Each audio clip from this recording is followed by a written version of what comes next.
নমস্কাৰ প্ৰিয় শ্ৰোতা দৰ্শকসকল আজিৰ ভিডিঅ'টোত মই এগৰাকী বিশেষ ব্যক্তিৰ এটা ভিডিঅ' ক্লিপ আপোনালোকক দেখুৱাবলৈ বিচাৰিছোঁ যিগৰাকী ব্যক্তি হ'ল সদৌ অসম অপ্ৰাদেশিকৃত শিক্ষক কৰ্মচাৰী সংস্থাৰ কাৰ্যকৰী সভাপতি সন্মানীয় হৰেণ দাস ডাঙৰীয়া তেখেতৰ লগত মই মোবাইল ফোনেৰে বাৰ্তালাপ কৰিছিলোঁ এই মোবাইল ফোন যোগে মই তেখেতক সুধিছিলোঁ যে স্যাৰ আমাৰ আগন্তুক কাৰ্যপন্থা কি হ'ব আৰু বৰ্তমান চৰকাৰখনৰ আমাৰ অসম চৰকাৰখনৰ স্থিতি কি বা আমাৰ এই সংস্থাৰ প্ৰতি কেনেকুৱা সঁহাৰি আছে আৰু আমি এতিয়া কি কৰণীয় আছে আমাৰ কাৰ্যপন্থা কি হ'ব এই সম্পৰ্কে মই সুধিছিলোঁ আৰু ইয়াৰ উত্তৰ হিচাপে কিন্তু তেখেতে এই ভিডিঅ'টো মোলৈ প্ৰেৰণ কৰিছে এইটো মই এতিয়া আপোনালোকক দেখুৱাবলৈ লৈছোঁ চাই থাকিব নমস্কাৰ পোনপ্ৰথমে অসম অপ্ৰাদেশিকৃত শিক্ষক কৰ্মচাৰী সন্থা সমূহ সন্মানীয় শিক্ষকক ভোগালী বিহুৰ শুভেচ্ছা জনাইছোঁ আশা কৰিছোঁ এই ভোগালী বিহুটোত আপোনালোকে সুন্দৰভাৱে উদযাপন কৰিলে আটাইৰে মংগল আৰু সুস্বাস্থ্য কামনা কৰিছোঁ সন্মানীয় শিক্ষকসকল আমাৰ গোৱালপাৰা জিলাৰ সভাপতি মাননীয় ডাইৰেক্টৰ ছাৰে প্ৰশ্ন কৰিছিল যে আমি আমাৰ যি সন্থাৰ এতিয়া বৰ্তমান কাৰ্যপন্থা কি হ'ব যে মই তেখেতৰ প্ৰশ্নৰ উত্তৰত মই এইটো ক'ব বিচাৰিছোঁ যে আমি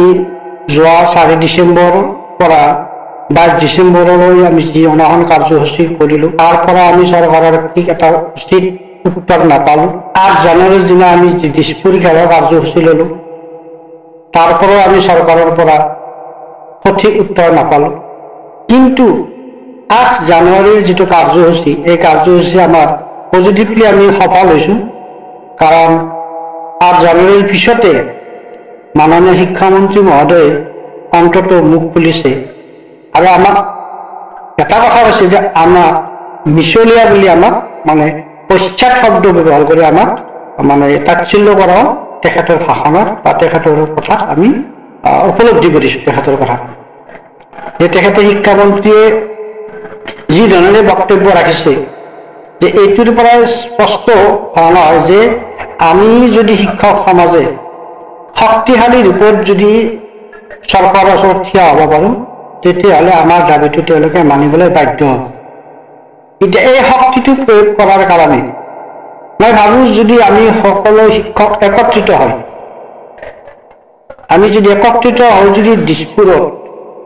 থিয় হ'ব পাৰোঁ আৰু আমি এই চেগতে আপোনালোকক জনাওঁ যে চৰকাৰৰ যি উচিত উত্তৰ নোপোৱাৰ ফলত আমি পুনৰ 20 জানুৱাৰীৰ দিনা যিহেতু সেইদিনা ভাৰতৰ কেন্দ্ৰীয় গৃহমন্ত্ৰী মাননীয় অমিত শ্বাহ ডাঙৰীয়া অসমলৈ আহিব গতিকে সেইদিনা আমি তেখেতৰ সভাৰ সন্মুখত সদৌ অসম অপ্ৰাদেশিকৃত শিক্ষক কৰ্মচাৰী সন্থাই প্ৰতিবাদী কাৰ্যসূচী ল'ম আৰু আমাৰ এই দাবীটো সকলে যাতে চৰকাৰে মানিবলৈ বাধ্য হয় আৰু তাৰ কাৰণে মই সমূহ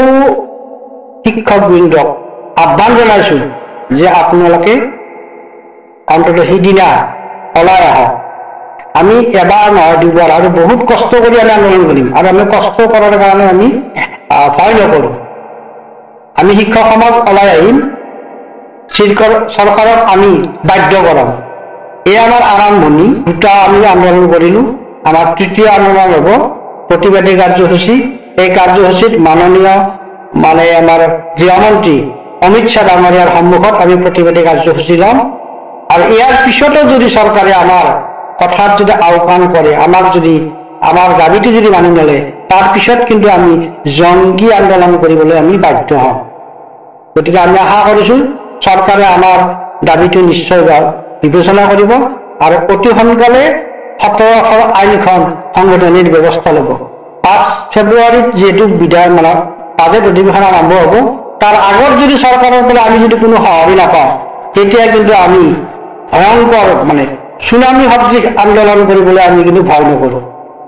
এই 19,000 শিক্ষক ৰাজপথলৈ ওলাই আহিবলৈ আমি কিন্তু কুণ্ঠাবোধ নকৰোঁ আৰু যিকোনো পৰিস্থিতি হ'ব পাৰে আৰু এই পৰিস্থিতিৰ কিন্তু বাবে চৰকাৰে দায়ী হ'ব এই শিক্ষক বন্ধুসকল ভোগালী বিহুটো সুন্দৰ কৰি এই 2 দিন পালন কৰক ইয়াৰ পিছত আমাৰ শৰাইঘাটৰ যুদ্ধৰ বাবে সকলে সাজু হওক মনৰ যিটো মলিনতা এইবিলাক মলিনতা ত্যাগ কৰি একত্ৰিত হৈ আমি চৰকাৰৰ বিৰুদ্ধে থিয় হ'বলৈ প্ৰত্যেকজন শিক্ষককে মই আহ্বান জনাইছোঁ। আৰু 20 জানুৱাৰীৰ যিটো আমাৰ প্ৰতিবাদী কাৰ্যসূচীত, এই প্ৰতিবাদী কাৰ্যসূচীত সকলো পৰ্যায়ৰ শিক্ষক ৰামধনী পৰ্যন্ত যেন সৰু সজাই আমি ৰাজপথত থিয় হ'ব পাৰোঁ, তাৰ কাৰণে মই আপোনালোকক বিনম্ৰভাৱে অনুৰোধ জনাইছোঁ। নমস্কাৰ। হয়, নিশ্চয় গম পালে যে সদৌ অসম অপ্ৰাদেশিকৃত শিক্ষক কৰ্মচাৰী সংস্থাই কি কৰিব বিচাৰিছে। নিশ্চয় 20 জানুৱাৰীৰ দিনাখন যিহেতুকে গৃহমন্ত্ৰী আহিব, সেই দিনাখনে আমি এটা প্ৰতিবাদী কাৰ্যসূচী ৰূপায়ণ কৰিম। নিশ্চয় তাৰ এটা ফল আহিব বুলি আশা কৰা হৈছে। গতিকে ময়ো বিশেষভাৱে অনুৰোধ জনাইছোঁ, আমাৰ সংস্থাৰ যিমান অপ্ৰাদেশিকৃত আৰু ড্ৰপ আউট বঞ্চিত যিমান শিক্ষক শিক্ষয়িত্ৰী আছে, আটাইয়ে আমি এই আন্দোলনত আমাৰ সভাপতিগৰাকীয়ে কোৱাৰ নিচিনাকৈ শৰাইঘাটৰ ৰণত আমি ওলাই যাব লাগিব আৰু আমি এই ৰণত জিকিব লাগিব। পৰৱৰ্তী আন এটি ভিডিঅ'ত লগ পাম। ধন্যবাদ। জয় আই অসম।